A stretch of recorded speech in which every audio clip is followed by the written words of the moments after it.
உங்களுக்கு இருக்கு. யாரால நீங்க பணத்தை பாத்தீங்களோ அந்த நபர்கள் நல்லா இருக்கணும் இல்லையா? அப்ப அவங்களுக்கு ஒரு முன்னுதாரணமா இருக்கணும். நான் இவ்வளவு சம்பாதிச்ச, இத்தனை பேருக்கு கொடுத்தேன் அப்படின்றப்போ உங்களை வந்துட்டு ஒரு ரோல் மாடலா எடுத்துக்கிட்டு நிறைய இளைஞர்கள் வருவாங்க.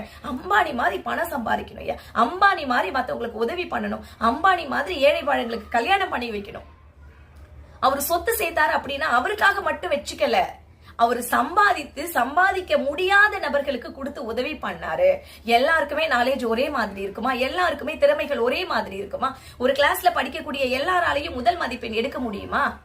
முதல் மார்க் எடுத்த நபர் வந்துட்டு இது என்னுடைய திறமை, இந்த திறமைகளை கொண்டு நான் சேகரித்த பணத்தை நானே வைத்துக் கொள்கின்றேன் என்பது எந்த விதத்துல அது சரியாகும்?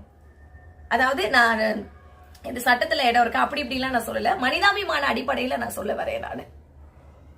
அப்போ உங்களுடைய திறமை, அந்த திறமையை மூலாதாரமா போட்டு நீங்க பணம் பண்றீங்க.